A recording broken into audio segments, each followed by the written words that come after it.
It was the summer of 1969, when a brilliant aerospace engineer named Elias Thorne had his revolutionary turbine design pilfered by his trusted business partner, sparking a fierce legal showdown in the halls of a California courthouse that not only reclaimed his invention but also set precedents for intellectual property rights that echoed through industries for generations.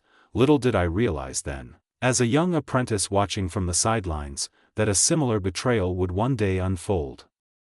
In the quiet corners of my own life, testing the bonds of family in ways I never imagined. My name is Jack Rains, and at 62, with the lines of a lifetime etched deep into my weathered face, I believed the deepest wound fate could inflict was the one that came from laying my beloved wife, Margaret, to rest after 40 years of shared sunrises and whispered dreams. We'd built our world in this modest San Diego bungalow, a place where the salty ocean breeze mingled with the scent of her homemade apple pies and the faint oil tang from my backyard workshop.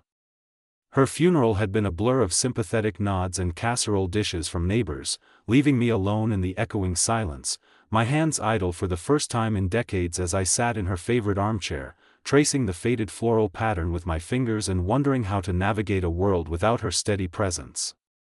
But grief, it turns out, has a way of compounding itself, and just a week later, as the afternoon sun slanted through the lace curtains she'd sewn herself, the front door flew open with a force that rattled the hinges. In strode my son Owen, all sharp suits and sharper ambitions, his face flushed not with sorrow but with a triumphant gleam that made my stomach twist. He was 35, my only child, the boy I'd raised with stories of blueprints and breakthroughs, hoping he'd inherit the spark of innovation that had defined our family line. Instead, he clutched an eviction notice in his manicured hand, waving it like a flag of conquest. "Dad," he said, his voice clipped and businesslike, devoid of the warmth I'd once known, "it's time. This place, it's holding you back, and honestly, it's holding me back too." He didn't even pause for a hug or a moment of shared mourning. No, he launched right into his tirade, pacing the living room with the energy of a man on a mission. My workshop, that sacred space out back where I'd spent countless nights tinkering under a single bulb, birthing inventions that had kept us afloat through lean years, he dismissed it as nothing more than a junk pile, a chaotic mess of rusted tools, half-finished prototypes, and dog-eared notebooks filled with sketches that had solved real-world problems in aerospace and beyond. Owen's eyes lit up as he described his grand vision, bragging that evicting me was merely the first step in his ascent to a new life, one unburdened by what he called the relics of the past. He spoke of flipping the property, of turning our home into some modern marvel that would fetch a fortune in this booming market, as if the walls themselves weren't infused with the laughter of family holidays and the quiet evenings Margaret and I had spent poring over photo albums. I sat there, stunned, the eviction papers trembling slightly in my grasp, feeling the weight of his words like a physical blow. This wasn't just about a house, it was an erasure, a declaration that everything I'd built, our life, our legacy, was obsolete in the face of his ambitions. As he turned to leave, promising to return with movers, I realized with a heavy heart that the son I'd raised had become a stranger, one who saw opportunity where I saw irreplaceable memories. The shock of Owen's entrance hit me like a rogue wave off the San Diego coast, the kind that knocks you flat before you even see it coming. I set my coffee down slowly, my hands trembling not from age but from a rising tide of disbelief and anger. This was my boy, the one Elena and I had raised with scraped-together savings, sending him off to that fancy business school up north because we believed in giving him every chance we never had. And here he was, treating me like some squatter in my own home, his face flushed with that self-assured glow of youth that thinks it knows everything. "Dad," he said, waving the paper in my face, "it's time. This place is a relic, and I've got plans. Big plans. You'll thank me later when it's all flipped and we're sitting on a pile of cash." Thank him? For what? Erasing the life his mother and I had built brick by brick. I didn't say a word at first. What could I? The eviction notice was legal, cold and official, served up by some lawyer friend of his, citing some nonsense about estate rights and my supposed inability to maintain the property now that Elena was gone. He paced the living room like he owned it already, which, in his mind, he did, his polished shoes clicking on the hardwood floors we'd refinished together back in the 80s. Those floors had seen birthday parties, holiday dinners, and the quiet nights when Elena would dance with me to old jazz records, her head on my shoulder.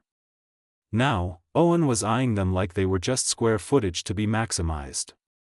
The next few days blurred into a nightmare I couldn't wake from. Owen didn't waste time, he moved in like a storm, boxes and all, claiming the master bedroom as his command center. I retreated to the guest room, the one we'd kept for when the grandkids visited, though Owen had never given us any, too busy chasing his career. He started stripping the house bare, methodically, as if our history was just dust to be swept away. First went the family photos, those framed snapshots that lined the mantel and walls like a timeline of our lives. There was the black and white one from our wedding day in '85, Elena in her simple lace dress, me in a rented tux, both of us grinning like fools in love. Owen yanked it down without a glance, tossing it into a cardboard box labeled storage. "These are outdated, Dad," he muttered. "No one's going to buy a house cluttered with sentimental junk." Sentimental junk? That photo captured the day we promised forever, the foundation of everything we built. He didn't stop there. Out went the picture of Owen as a toddler, chubby-cheeked and laughing in Elena's arms at the beach. Gone was the faded Polaroid of our family trip to the Grand Canyon, where we'd hiked until our legs ached, teaching him about perseverance.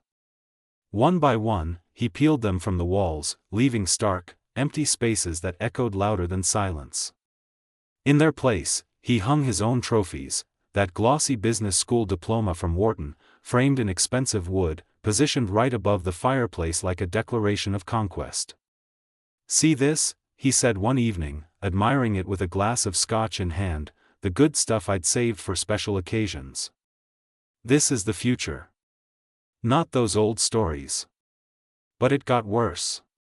Owen paraded in a crew of trendy renovators, these young hotshots in designer jeans and tablets, all buzzing with terms like open concept and ROI. They traipsed through the house, measuring and murmuring, their eyes lighting up at the potential profit. The kitchen, Elena's kitchen, with its scarred wooden counters where she'd kneaded dough for countless pies and stirred soups that warmed us through tough winters, was first on their hit list. "Bulldoze it," one of them said casually, sketching on his screen. "Rip out these outdated cabinets, install quartz countertops, smart appliances. Turn it into a chef's dream, buyers love that." I stood in the doorway, my heart twisting. That kitchen wasn't just functional, it was where Elena had taught Owen to make his first batch of cookies, where we'd argued and made up over late-night talks, where the smell of her famous lasagna had drawn neighbors over for impromptu gatherings. To them, it was an obstacle to resale value, something to be gutted and glossed over. And my workshop? Oh, that was the real prize in Owen's eyes, or so he thought.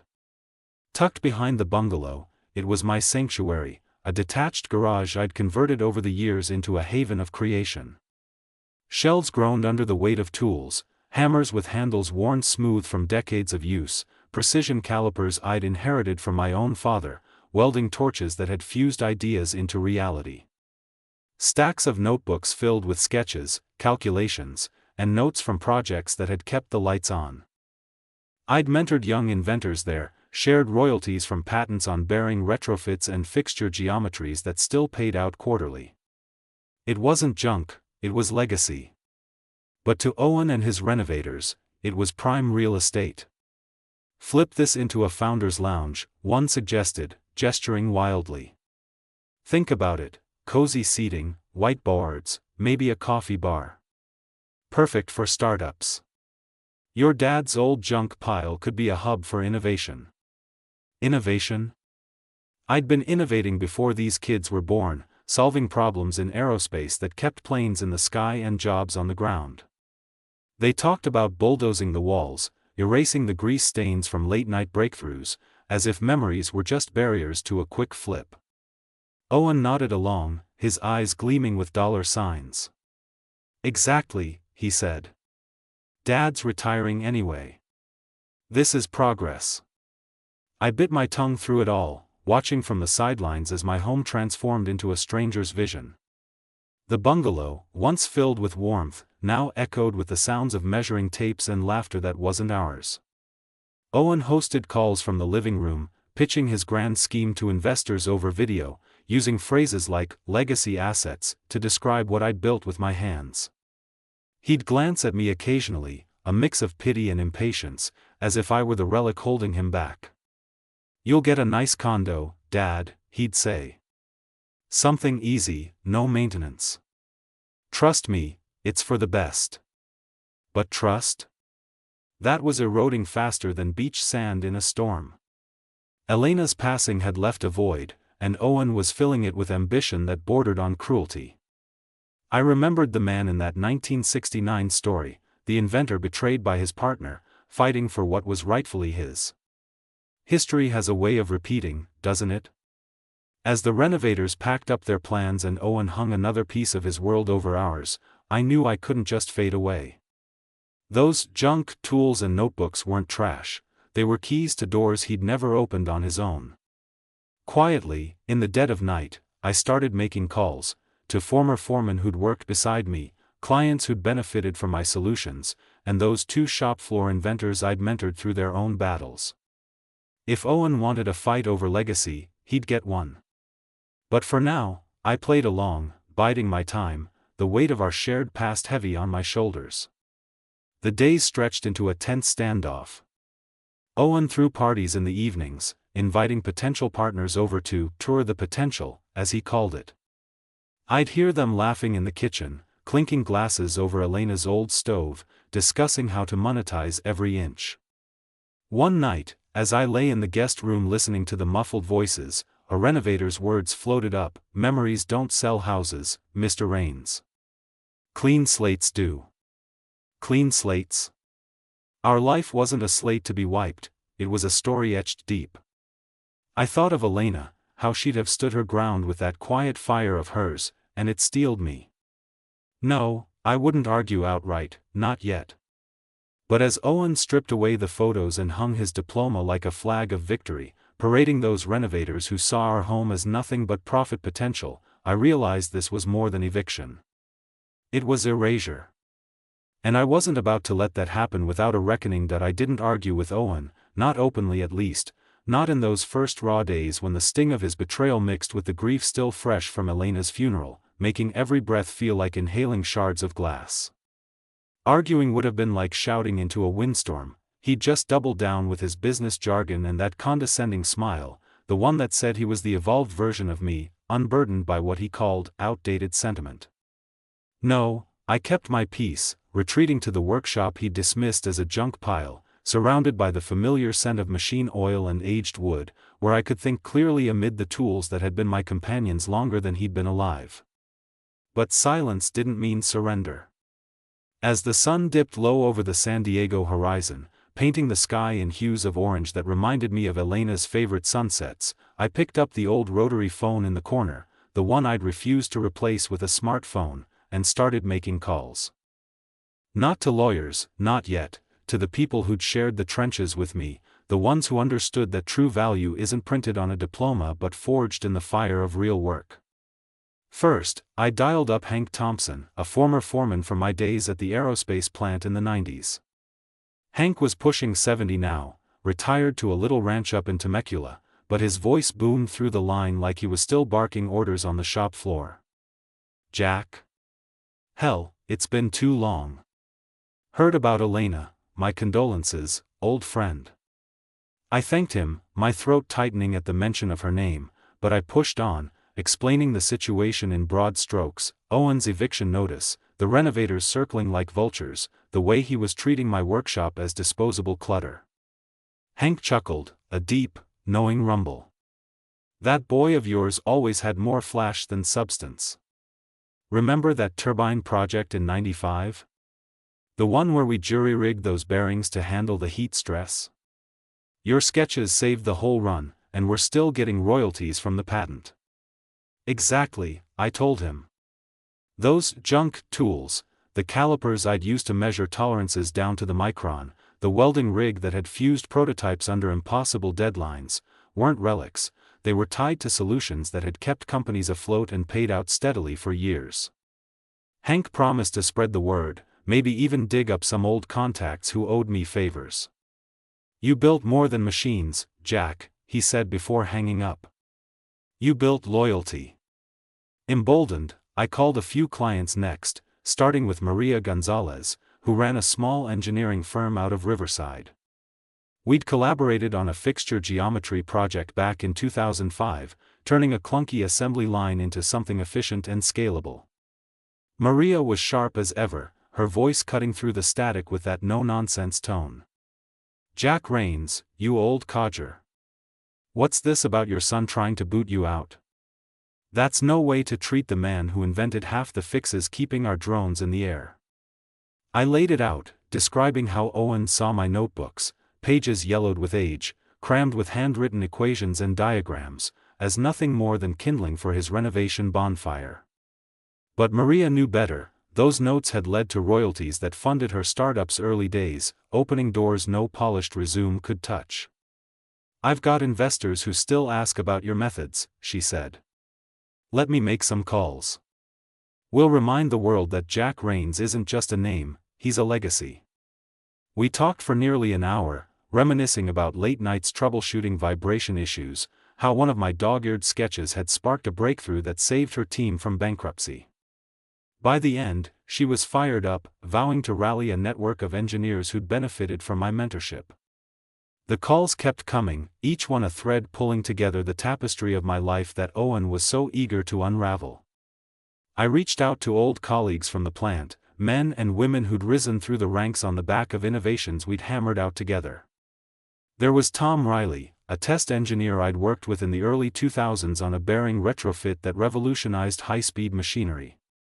Tom was semi-retired now, tinkering in his own garage up in Orange County, but he remembered every detail. Your workshop, Jack. That's hallowed ground. Those tools aren't junk, they're artifacts of genius. And those royalties? They've put my kids through college. We laughed about the time we'd pulled an all-nighter, fueled by bad coffee and sheer determination, to meet a deadline that seemed impossible. Tom agreed to connect me with industry folks who could vouch for the real value hidden in what Owen dismissed. But the heart of it all was calling the two shop floor inventors I'd mentored over the years, young sparks I'd taken under my wing when the world saw them as nobodies. First was Liam Chen, a brilliant kid from the wrong side of town who'd shown up at the plant in 2010 with nothing but a backpack and big ideas. I'd spotted his potential during a routine shift, watching him sketch fixes on napkins during lunch breaks. I brought him into my workshop after hours, sharing my tools and notebooks, teaching him how to turn concepts into patents. Liam had gone on to start his own firm, specializing in aerospace composites, and those early lessons had netted him deals worth millions. Mr. Rains, he said when he picked up, his voice warm with gratitude, you sound like you need backup. What's going on?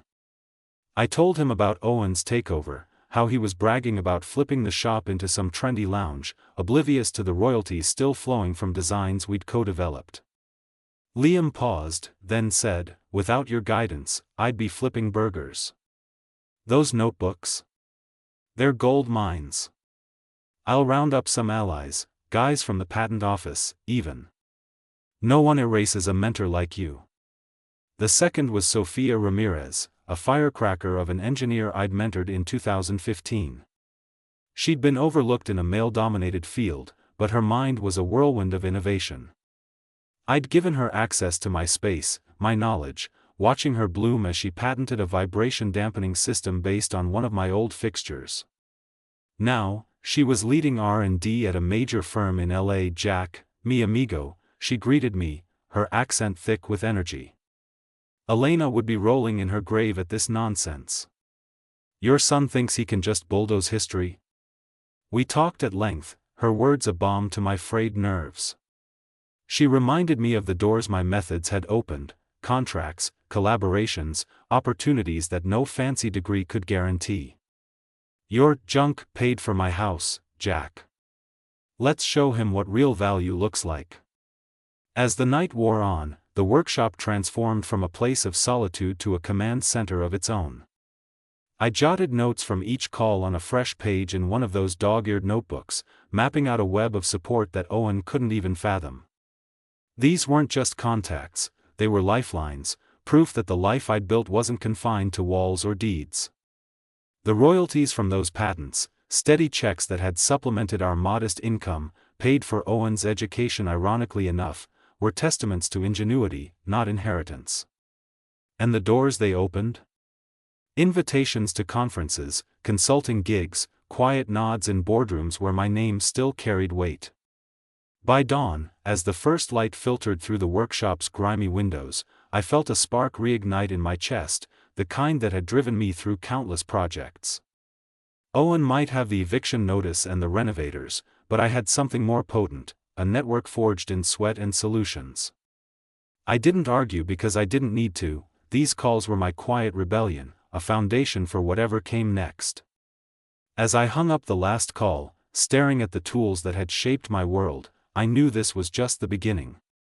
History, like that 1969 betrayal, had taught me patience. Owen would learn soon enough that some things can't be evicted. Owen's ambition didn't simmer, it boiled over like an overpressurized valve in one of my old prototypes, and before I knew it, he was off to downtown LA, hosting what he called a rooftop mixer at some swanky high-rise venue overlooking the glittering sprawl of the city. I wasn't invited, of course, not in the way a father might hope to be part of his son's big moment. But word travels fast in the circles I'd been calling, and Hank Thompson tipped me off with a gruff phone call that morning. "Your boy's throwing a shindig tonight, Jack. Pitching some scheme about aerospace IP. Using your name like it's his personal brand. You might want to keep an ear to the ground." I thanked Hank, hung up, and sat there in the workshop, the weight of it all pressing down on me like the San Diego humidity. Elena would have shaken her head, her eyes sad but resolute, saying something like, "He's our boy, Jack," but greed blinds even the brightest. She always had a way of cutting to the heart without raising her voice. Me? I felt a storm brewing inside, a mix of hurt and resolve that had me pacing the concrete floor, my boots echoing in the quiet space. I didn't crash the party, not yet. Instead, I relied on the network I'd been rebuilding, those quiet calls turning into a web of eyes and ears. Maria Gonzalez had a colleague attending, someone she'd looped in after our talk, and she promised to relay the details. Tom Riley knew a guy from the old plant days who was on the guest list, a mid-level exec in aerospace who jumped ship to venture capital. Even Liam and Sophia chipped in, texting me updates from their own contacts. It was like assembling a puzzle from afar, each piece revealing more of Owen's audacity. By evening, as I nursed a solitary dinner of reheated stew in the bungalow's half-gutted kitchen, my phone buzzed with the first reports.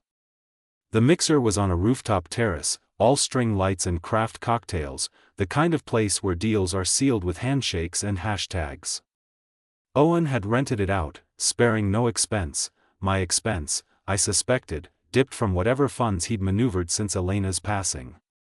From what I gathered, Owen arrived fashionably late, striding in like he owned the skyline, his suit tailored sharp and his hair gelled to perfection. He mingled with the crowd, about 50 investors, tech entrepreneurs, and industry insiders, all buzzing with that LA energy of opportunity and opportunism. There were venture capitalists from Silicon Valley, scouting for the next big thing, aerospace execs from firms I'd consulted for back in the day, even a few patent lawyers thrown in for good measure. Owen worked the room with the charisma I'd always admired in him as a kid, the same charm that had won him debate trophies in high school. But now, it was twisted, weaponized for his gain. He clinked glasses, laughed at the right jokes, and when the moment came, he stepped up to a makeshift podium under the stars, a projector screen flickering to life behind him. "Ladies and gentlemen," he began, his voice amplified over the city hum, "thank you for joining me tonight. I'm Owen Raines, and I come from a lineage of innovation." Lineage? That word stuck in my craw when Maria texted it to me. He was pitching himself as the heir to my legacy, but without the sweat equity.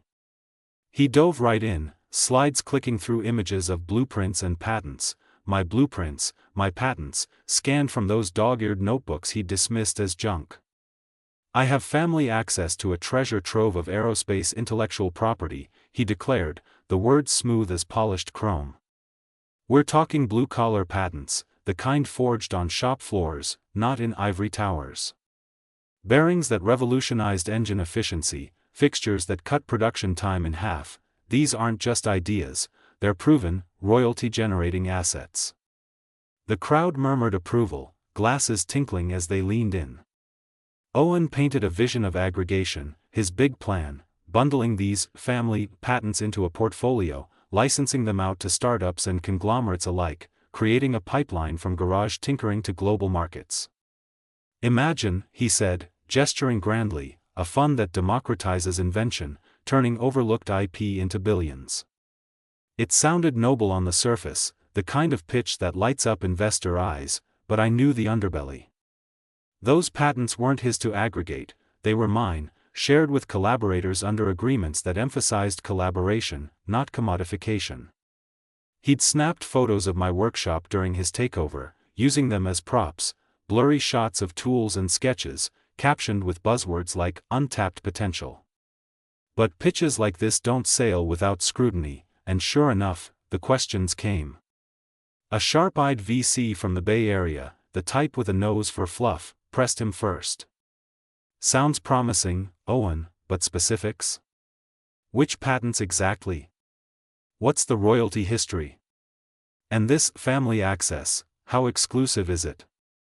I could picture Owen's slight hesitation, that micro-flinch I'd seen when he was a boy caught in a fib. But he doubled down, smooth as ever. Great question. We're looking at retrofit designs from the 90s and 2000s, things like heat-resistant bearings that still pay out quarterly. Exclusivity? It's ironclad, straight from the source. And then, the kicker, he dropped my name like a mic. My father, Jack Rains, is the mind behind these. He's mentored inventors, built solutions that keep industries running. With his backing, this isn't speculation, it's a sure thing. His backing? I nearly crushed my phone reading that text from Tom. Owen was using me as currency, trading on my reputation without a whisper of consent. The room ate it up at first, nods, smiles, a few claps. My name carried weight in those circles, I'd earned it through decades of quiet contributions, the kind that don't make headlines but make progress possible. Investors who'd heard of my work perked up, one even raising a toast to the Rains legacy. Owen basked in it, fielding softer questions with flair, promising white papers and NDAs by week's end. He wove in anecdotes, half-true stories of my workshop breakthroughs, twisted to fit his narrative, like how a late-night fix had saved a major contract, but omitting that it was my all-nighter, not his. As the night wore on, though, cracks appeared. A test engineer in the crowd, someone Tom knew from the old days, started connecting dots. Hold on, he interjected during the Q&A, that bearing retrofit you mentioned, isn't that Jack Rains' patented design from '95? I worked on the testing phase. How does aggregation work if it's already licensed? Owen waved it off with a laugh. Details, details. Family access means we streamline that. But the whispers grew. Another attendee, a CTO I'd collaborated with years ago on a similar project, chimed in, Jack's work isn't blue-collar in the pejorative sense, it's foundational. You're not planning to dilute his royalties, are you? Owen doubled down again, leaning into my name harder. Absolutely not. This is about amplification. Jack Rains' innovations deserve a bigger stage, and I'm the one to build it. By the time the mixer wound down, with handshakes and business cards exchanged under the LA night sky, Owen had sold the room, or so he thought. Promises of follow-ups floated like confetti, investors intrigued by the family angle. But back in the bungalow, as I pieced it together from the reports, a fire kindled in me. He'd paraded my life's work as his shortcut, using my name to gloss over his lack of substance. Elena would have seen it for what it was, not ambition, but arrogance. I didn't argue because I was building something stronger, a counter-narrative rooted in truth. As I turned off the workshop light that night, staring at the city glow in the distance, I knew the real pitch was yet to come. Owen had opened the door. Now, it was time for the truth to walk through. The aftermath of Owen's rooftop mixer lingered like the haze over LA's skyline, a mix of triumph in his eyes and unease in the air, though he didn't notice it at first. He came back to the bungalow late that night, humming some upbeat tune under his breath, the scent of expensive cologne and city lights clinging to him like a second skin. I was in the workshop, pretending to tinker with an old caliper set, but really just listening to the creak of the front door and his footsteps echoing through the half-renovated house. "Dad, you should have seen it," he called out, not bothering to check if I was awake. "Nailed it. Investors eating out of my hand. This is the start, big things coming." I didn't respond, just kept my head down, letting him revel in his illusion. But the reports from my network had already painted a different picture. The pitch had dazzled, yes, but seeds of doubt were sprouting, watered by those who knew the real story behind the slides. The air truly shifted a few days later, when the fallout began to trickle in, not in dramatic confrontations, but in subtle waves that built like a gathering storm. It started with an email forwarded to me by Tom Riley, from that test engineer who'd been at the mixer. The guy, a lanky fellow named Derek who'd cut his teeth on shop floors like mine back in the early 2000s, had recognized something off in Owen's presentation. "Jack," the email read, "saw your boy's dog and pony show. He's flashing diagrams that look an awful lot like your 95 bearing retrofit. The one we tested together, remember the vibration issues we ironed out? If he's aggregating without your say-so, that's trouble. Give me a ring." I did, and Derek's voice was steady, laced with the kind of professional concern that comes from years in the trenches. "Owen couldn't answer the basics," he told me. "When I asked about scalability, how those fixtures handle modern alloys, he hemmed and hawed. Said it was proprietary family knowledge." "Proprietary? That's your knowledge, Jack." Word spread from there, rippling through the industry grapevine I'd nurtured over decades. Maria Gonzalez called next, her tone a blend of amusement and outrage. My contact at the mixer said the room went quiet when a CTO stood up. "Guy named Victor Hale, ring a bell?" It did. Victor and I had collaborated on that very bearing retrofit Derek mentioned, back when he was a rising star at an aerospace firm in El Segundo. We'd spent weeks in my workshop, iterating on designs, using my tools to prototype fixtures that could withstand extreme torque without fracturing. Victor had gone on to bigger things, heading tech ops at a defense contractor, but he'd never forgotten the late nights or the royalties that still trickled in from our joint patent. Apparently, Maria continued, "Victor spotted your fixture geometry on Owen's slides, exact replicas, down to the angle notations. He leaned over to the person next to him and whispered, 'That's Jack Rain's work. What's this kid doing peddling it like his own?'" I could picture the scene unfolding on that rooftop, the string lights swaying in the evening breeze, glasses clinking as the initial buzz gave way to murmurs. Owen, up there with his polished slides and confident grin, clicking through images he'd pilfered from my notebooks without a second thought. The crowd, a sea of suits and ambition, nodding along until Victor's comment lit the fuse. Whispers turned to side conversations, then to pointed questions lobbed from the audience like gentle grenades. "How did you derive those stress calculations?" someone asked, probably an engineer with a keen eye. Owen, ever the salesman, tried to deflect, "Family archives, refined through modern analysis." But it fell flat. A test engineer, Derek, I later confirmed, connected the dots aloud, "Those look like the retrofits from the 90s. Jack Rain's patents. Are you saying you've got his direct input here?" The air shifted then, a palpable change from enthusiasm to skepticism, as if the rooftop wind had carried in a chill. From the accounts pieced together, Owen started to sweat under the scrutiny, his charisma cracking like thin ice. He doubled down, invoking my name again, "My father and I are aligned on this. His innovations are the backbone." But without me standing there, right beside him to vouch or explain the nuances, the way those fixtures accounted for thermal expansion, or how the geometry was born from trial-and-error prototypes in my so-called junk pile, he floundered. Questions piled up. What's the failure rate on those bearings in high-altitude simulations? Have you updated the patents for current regs? How do royalties factor into your aggregation model? Owen parried with buzzwords, synergies, scalability, legacy leverage, but it was clear he lacked the depth. He hadn't lived those designs, he hadn't burned the midnight oil welding test pieces or scribbling equations until his fingers cramped. The whispers grew louder, investors exchanging glances, some pulling out phones to Google my name, discovering articles on my contributions that predated Owen's birth. Victor Hale, the CTO, didn't let it slide. According to Liam Chen, who'd heard from a mutual contact, Victor approached Owen after the formal pitch, during the mingling phase when deals are whispered over canapes. "Son," Victor said, his voice carrying the authority of experience, "I've built with your father. That geometry on your slide? We co-developed it. If you're pitching this without him, you're on thin ice." Owen tried to laugh it off, clapping Victor on the shoulder like they were old pals. "Appreciate the insight, Victor.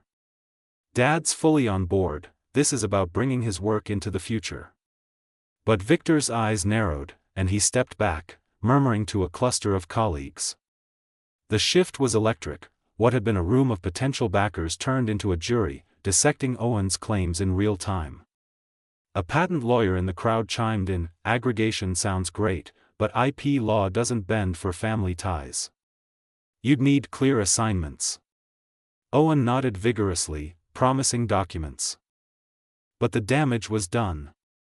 Back in the bungalow, as these reports filtered in over the next day, texts from Sophia, a voicemail from Hank, I felt a strange mix of vindication and sorrow. Vindication because my work, dismissed by my own son as relics, was proving its worth in the harsh light of scrutiny. Sorrow because this was Owen, the boy Elena and I had raised, now unraveling before eyes that mattered. The air had shifted not just at the mixer, but in our home too. Owen returned subdued the next morning, scrolling his phone with a furrowed brow, fielding follow-up emails that weren't as glowing as he'd hoped. He didn't mention the doubts, but I saw it in his clipped responses when I asked about the event. "It went fine, Dad. Just business." But I knew better. The questions he couldn't answer without me were stacking up, echoes of that 1969 betrayal where stolen ideas crumbled under examination. As the days blurred, more connections emerged. Derek invited me to a casual lunch with a few old-timers, where we pored over Owen's slides, screenshots someone had snapped and shared. There it was, my fixture geometry, unmistakable, with notations I'd jotted in '95. He couldn't explain the math, Derek said, shaking his head. "Without you there, Jack, it was just pretty pictures." Victor even reached out directly, his email a bolt from the past. "Jack, saw your name being tossed around by your son. If he's legit, great. But those designs are ours, yours and mine. Let's talk." We did, over a long call where memories flooded back, the prototypes that failed, the one that succeeded, the royalties that had sustained us both. Victor confirmed the whispers had turned to outright questions at the mixer, leaving Owen isolated in a room he'd meant to conquer. The shift culminated in a conference call Owen hosted from the living room a week later, trying to salvage deals. I eavesdropped from the hallway, hearing the strain in his voice as investors pressed for details only I could provide. "Without your father's input," one said, "this feels half-baked." Owen stammered, invoking me again, but it was hollow. The air had shifted irreversibly, from promise to peril, and I stood in the shadows, knowing the real reckoning was approaching. Elena's voice echoed in my mind, "Family is everything, Jack, but truth is the foundation." Without me there, Owen's house of cards was teetering, built on foundations he didn't understand. The curveballs came fast and hard, like unexpected gusts off the Pacific that could capsize even the sturdiest ship, and they hit right in the midst of what Owen thought was his crowning moment, a follow-up investor meeting he'd orchestrated back at the bungalow, now transformed into his makeshift showroom.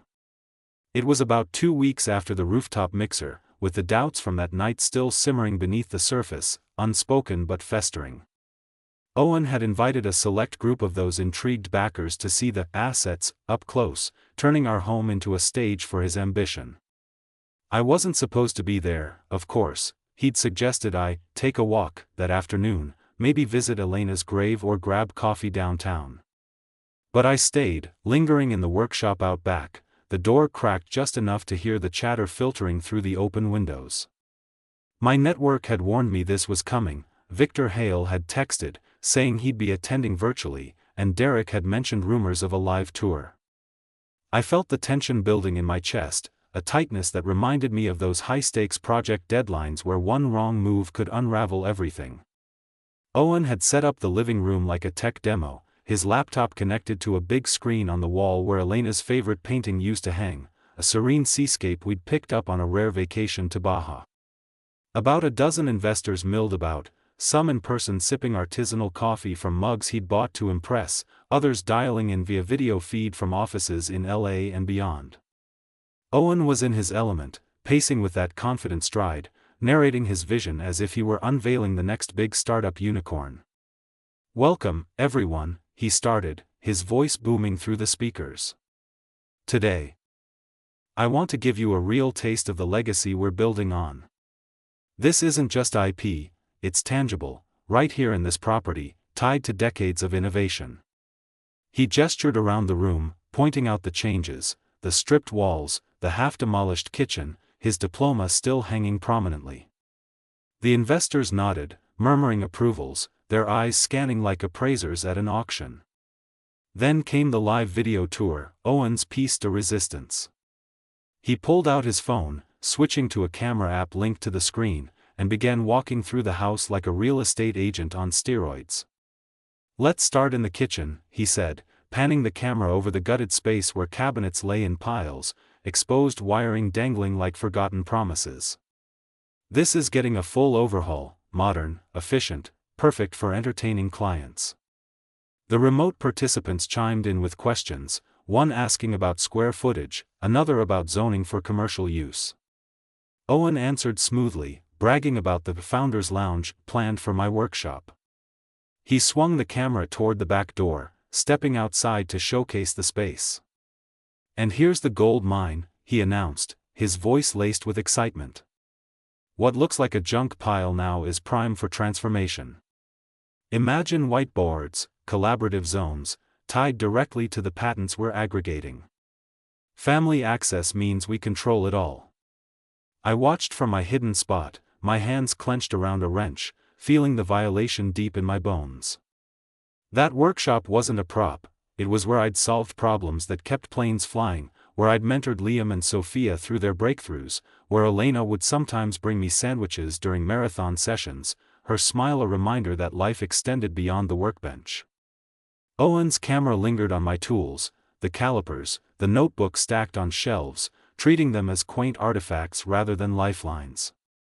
The investors ate it up, one commenting, "Love the authenticity, real blue-collar roots." Another, Victor on the video feed, stayed silent, his expression unreadable. Owen beamed, wrapping up the tour with a flourish, "This property secures everything. We've got deposits in place, contractors ready to roll. Investments here mean exponential returns."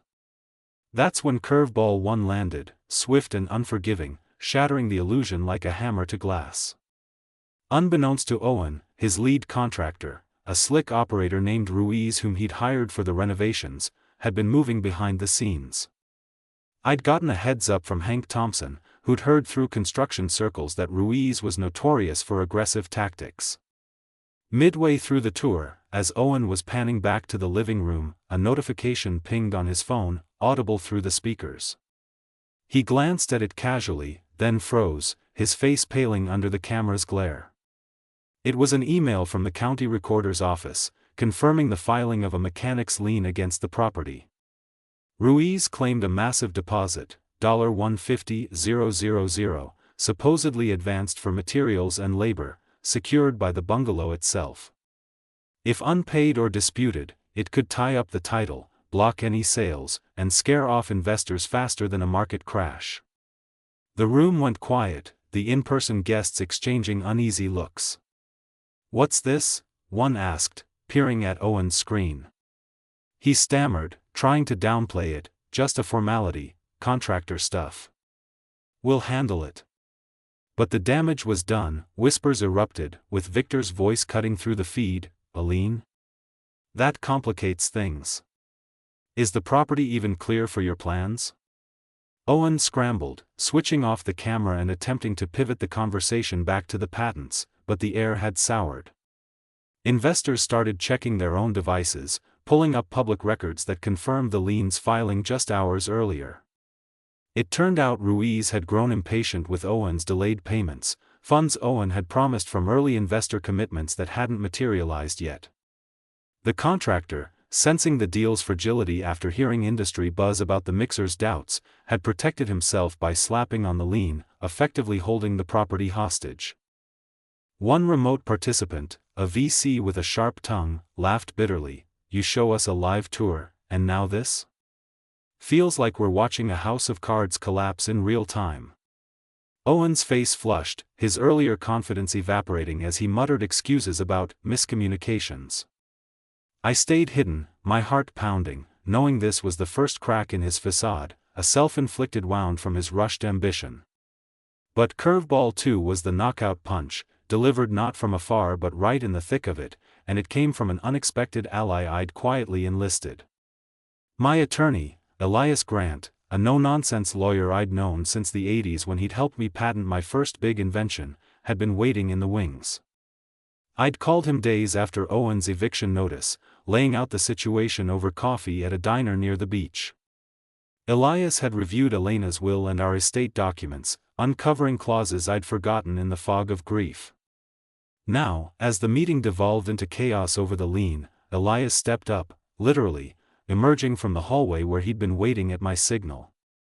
The room fell silent as this gray-haired figure in a modest suit appeared beside me. I'd slipped into the living room unnoticed during the distraction, standing at the edge like a ghost from the past. Elias cleared his throat, his voice calm but commanding, and leaned in close to Owen, though loud enough for the microphones to catch. "Owen," he said quietly, the words freezing everyone in place, "your father built this life, and you've tried to dismantle it for what you think is $55 million in potential value. But here's the phrase you need to hear: springing trust activated." The room went deathly still, investors leaning forward, their faces a mask of confusion and intrigue. Elias continued, explaining for the benefit of all, "The superseding will Elena and I had drafted years ago included a springing trust, a legal mechanism that kicked in upon any attempt to displace me from the property. It reverted control of the house, the workshop, and all associated royalty streams back to me immediately, voiding any deals Owen had inked or promised." The $55 million?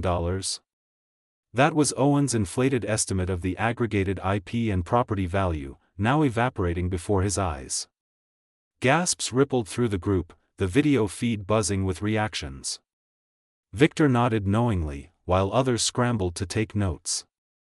Owen stood there, mouth agape, the color draining from his face as Elias handed him the documents, official notices served right then and there.